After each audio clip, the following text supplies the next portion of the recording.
What's up, y'all? Welcome back to another episode of All Right, Let's Talk About It. My name is Savannah. I am your host. I do film reviews and film industry commentary.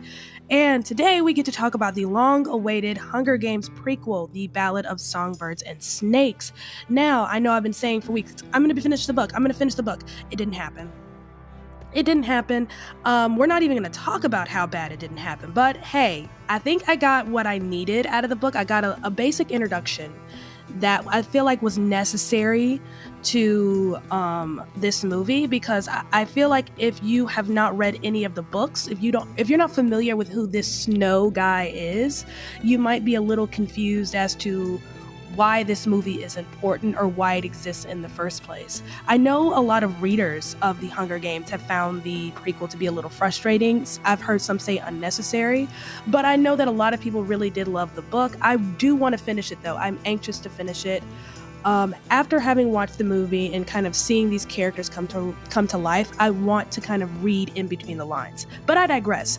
We are here to talk about a movie. This movie is The Hunger Games, The Ballad of Songbirds and Snakes, directed by Francis Lawrence. Now, Francis Lawrence directed the last 4 movies, so Catching Fire, Mockingjay Part 1, and Mockingjay Part 2. Now, he was very vocal in that he really didn't like the fact that they had to split Mockingjay, that's the last book in the trilogy, into 2 movies. I find it very interesting that he would say that after having watched this here movie. So, we're going to get into the weeds of it. Let's talk about it.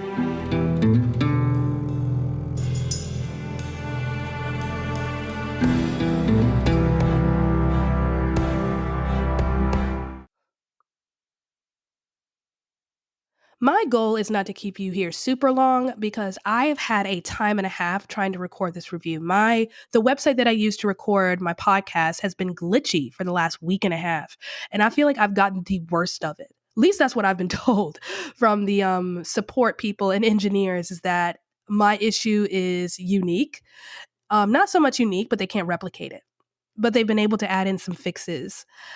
And I'm just trying to get through this. I want to put this out there and say what I have to say and, give you what I promised to give you, which is a full review of this movie. So here we go. This is The Hunger Games, The Ballad of Songbirds and Snakes, directed by Francis Lawrence, again, who directed the last 3 Hunger Games movies. Stars Tom Blythe, Rachel Zegler, Viola Davis, Jason Schwartzman, and Peter Dinklage. So, where to even begin? So, for those who are unfamiliar, this movie is a prequel. It takes place about 64 years before the first movie, the movie that came out in 2012. So, the movie that came out in 2012, Jennifer Lawrence, that is the 74th annual Hunger Games. This here is the 10th annual Hunger Games. So, we're 10 years into the Hunger Games. We're 10 years removed from the war. And it's not the fanfare we remember from that 2012 movie, where they had them on that fancy train with all the food. They got groomed, their eyebrows plucked, legs waxed, cute outfits, screen time and interviews. And, they made a whole show out of it with chariots. No, they were absolutely brutal to these kids.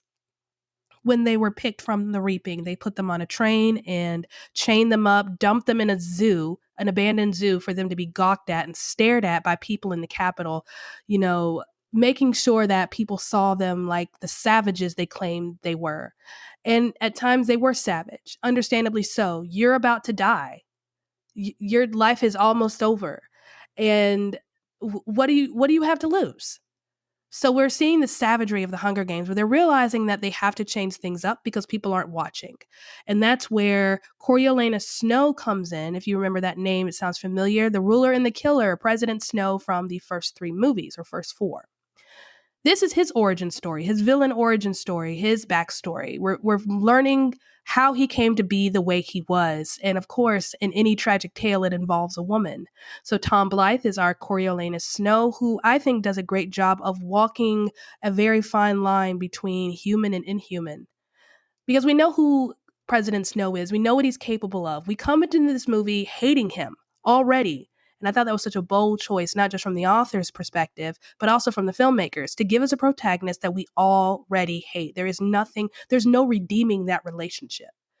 And yet here we are, willing to listen to his story. So Tom Blythe, our Coriolanus Snow, Their family suffered greatly during the war. His father died. His mother died in childbirth. He lives with his grandmother and his cousin, and they are poor, very poor, which is, very different from most people in the capital where wealth and extravagance is the game. But he puts on a false face. He puts on a mask. He, keeps up pretenses, showing that or pretending that he is still the wealthy snow man that he's always been, talking about maids and chefs and steak and that he had for breakfast or dinner, knowing good and well that he's barely surviving on cabbage water, knowing good and well that he's wearing shoes that are too small, his hand-me-down shirt from that his father had that survived the war. Like, he is just not doing well, but he has an opportunity to rise above his circumstances because there is a cash prize, a plinth prize, and the 24 best students from the Capital Academy have been chosen to be the first ever group of mentors for the Hunger Games. So they've all been assigned a tribute. If you remember the Hunger Games, you have a boy and a girl tribute from the 12 districts. That gives you 24. There was a 13th district, but that district fell. That's more of a story for Mockingjay Part 1 and Part 2. So the head of the Hunger Games, the guy who came up with it, Casca Highbottom, Dean Highbottom, who is played by Peter Dinklage, he does not like Coriolanus Snow. He does not like him at all, does not like his family, his name, his father, and decides to humiliate him by assigning him what they perceive to be the weakest tribute. No matter who it is, they are always perceived to be the weakest tribute, which is the girl from District 12. Lucy Gray Baird her name is picked from the Reaping, or so we're told, played by Rachel Zegler. She's a songbird. She's part of a group of people called the Covey, who were part of a bit of a genocide during the war, and they're kind of stuck in District 12. She is colorful. Everyone is in muted colors in the districts, and she is wearing this pretty little pastel rainbow dress. And she sings a song of rebellion in a sense of how whatever they took from her wasn't worth keeping anyway. And what a bold thing to sing. So there's a lot of music in this. That's straight from the book. So a lot of these lyrics were written by Suzanne Collins, who is the author. I mean, it's a perfect role for Rachel Zegler, for being honest here. I mean, remember how she kind of came to be in this industry, West Side Story. So now she has a movie, not only where she can show off those theatrical acting skills. She's a theater kid. You can tell in this movie. She's very much a theater kid, but she can also show off her vocal abilities because a lot of the songs here were recorded in camera. So there is some studio work here, but definitely a lot of these songs were recorded in camera. That's awesome. The last movie that I can think of that really did that was what? Les Mis? I think Les Mis was in camera vocal work. Awesome stuff, right? So she, makes the train ride to the Capitol. Coriolanus Snow is trying to show that he's the best tribute by going above and beyond and welcoming her. He's taken with her when he sees her singing her song and putting on a display during the reaping, and wants to be close to her, wants to be near to her. And that's where we start to see a bit of his humanity, because before that, this is a man all about his ambitions, restoring the Snow name, getting back to that former glory by any means necessary. If that means stepping on his classmates or, getting somebody killed or cheating in the Hunger Games, because that's kind of what happens. Fast forward, she ends up winning the Hunger Games by him cheating. And he's punished for it. So before this part, we have this facade, this fakeness. I mean, we all see right through it, right? Because we know this man, the ruler and the killer. We know who he is, but we're starting to see a bit of a human side to him because Lucy Gray Baird saves his life. She has to save his. He has to save hers. She has to win the Hunger Games. He doesn't want her to die. So he ends up doing some things to cheat, gives her rat poison that she can use, ends up manipulating snakes. There's a whole story behind that. We don't have that kind of time, so that they don't kill her. Well, his cheating gets found out and he gets punished for it, and he is demoted from, Golden Capital Boy and now, winner of the Hunger Games tribute, the victor, so to speak. And he's now a peacekeeper. He's been assigned to District 8, but he ends up paying his way to go to District 12 because as the winner of the Hunger Games, she gets to go back to her district in glory. I'm not sure if at this point they were providing them with money and housing and whatnot. We don't really see much of her District 12 life because, again, this is his story. It's from his perspective.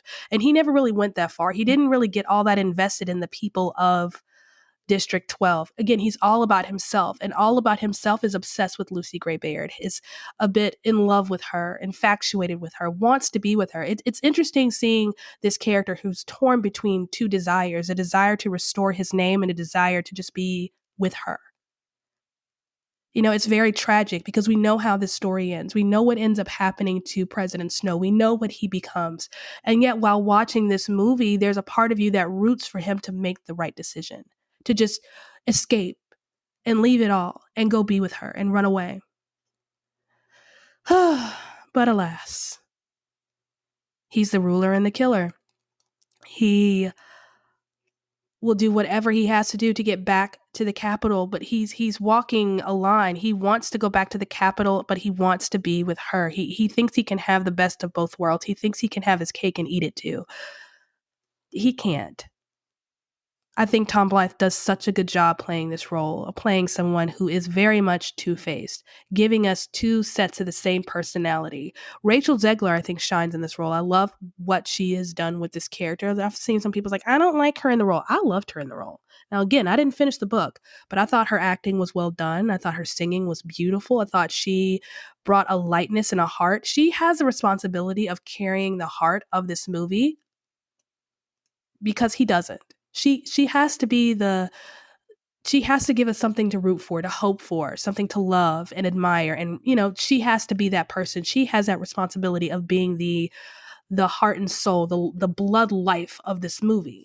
I think she does it very well. The casting in this is stellar. It's perfection. It's amazing. You have these old heads. Viola Davis. This is the most sinister I've ever seen her. I was a little weary of seeing her in this role because I've never seen her like this before. Not saying that she hasn't done anything like this before, but I've never seen her like this before. But she's so good. And Peter Dinklage, Jason Schwartzman, there was a sense of maturity about the way they portrayed their characters, which made sense because you have these older individuals who have desensitized themselves to the cruelties and the truth and the reality of the world, and these young bloods, these newbies, these babies who are just getting started. It just made sense. It was great casting, production design, costuming, color. I mean, this has always been a spectacular universe to create, and they do such a good job.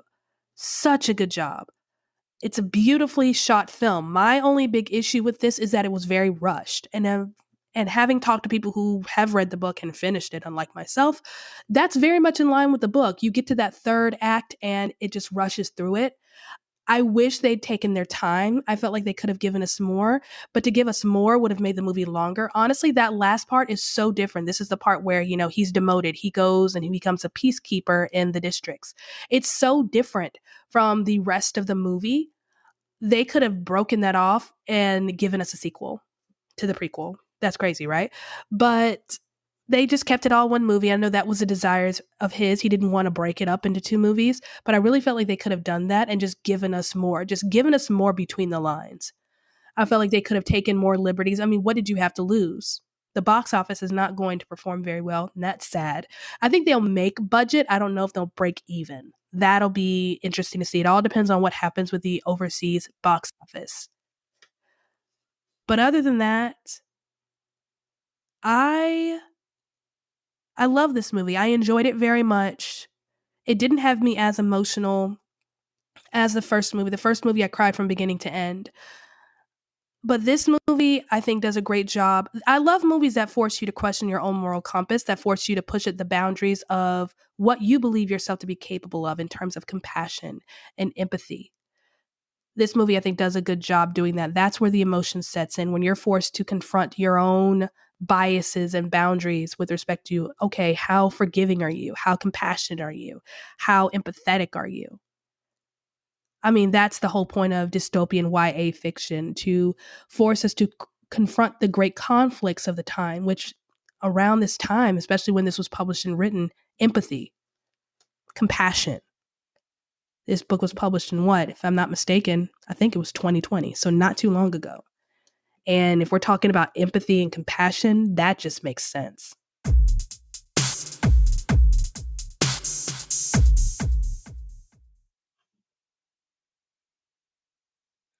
All right, parental units, this is the part of the podcast where I answer your most burning question. Is this movie appropriate for my child? Keep in mind, this book is based on a teen fiction series, but here's the thing about teen fiction, that category is so ambiguous. It used to be, I think, a little more clear cut, but here's the thing with teen fiction is that it can include it really has books with, for kids, well, people ranging between the ages of, 13 and 19. So the maturity level is kind of just all over the place. However, this is a very mature series. I think if you've seen The Hunger Games, you kind of know what you're in for. I feel like this movie is a little less brutal than The Hunger Games. It's different in its brutality, but it's necessary for the plot. It is what it is. It's not bloody or super gory. There are death scenes. People do get shot. They get stabbed. They get killed. They get poisoned. A lot of different things happen in this movie, but it's not bloody by any stretch of the word. There aren't any real cuss words in this movie at all. There are no sex scenes. There, romance, kissing, and whatnot. But this is a movie about children killing children. That's the premise here. That's the focal point. And it's devastating, but I don't think this is anything crazy. I don't think this would be inappropriate for like a middle schooler or a high schooler. Now, if you have an elementary age kid, obviously use caution. I would watch it first, or just read a little bit more on it, or maybe go to the bookstore and just kind of, skim the book a bit. But I think your kid will be fine. I think it's very appropriate for their age. It's made for them. This is a movie and a story that's made with them in mind. And also, it's a movie that's catered to them in the sense that they make it so that they're able to see this movie on their own. It's PG-13, so they don't cross any line that would get them an R rating. I hope that helps. Want to advertise on this podcast? Check the episode description to see how you can be featured on the next episode.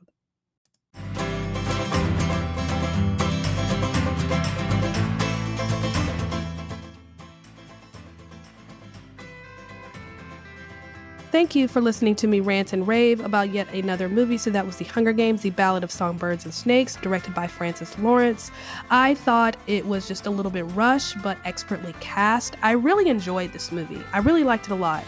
Does it live up to the previous movies? I don't think so, but I think this stands on its own just fine. It's not quite as grand or great as those previous movies, but I think it stands on its own just fine. It's a good, fun little film. So what's coming up next? So you're getting this review late. You should have gotten it on Friday, but the program that I use to record my podcast has been glitchy the last week and a half. So I don't even know what time of day you're going to be getting this. But at some point today, you are going to be getting a Wish review, a full Wish review. I can't imagine what else I could possibly have to say about that one. But yeah, I don't think I'm going to give a full review for Thanksgiving, the Eli Roth movie. I don't think there's really much to say. I think I said all I really needed to say. No, actually, I changed my mind. I think I'm going to do a full review now that I think about it. So yeah, I don't know when you're going to get that one. It really depends on how this program wants to act. I'm going to be seeing Saltburn and Napoleon on Tuesday. You should get reviews for those on Wednesday. And then it's going to be a bit of a break, I guess, for the week. I'm still reading through the SAG-AFTRA agreement because we know the strike ended. They've released the tentative deal. I believe they voted on it. So once I read through that, compare, contrast, and look at things, we're going to have a conversation about that, and it's going to be grand. Next week, I'm going to be seeing another AMC screen unseen. I am hoping it's American Fiction. Cross my fingers. And then next Thursday, not Thanksgiving, the Thursday after, I'm seeing The Shift.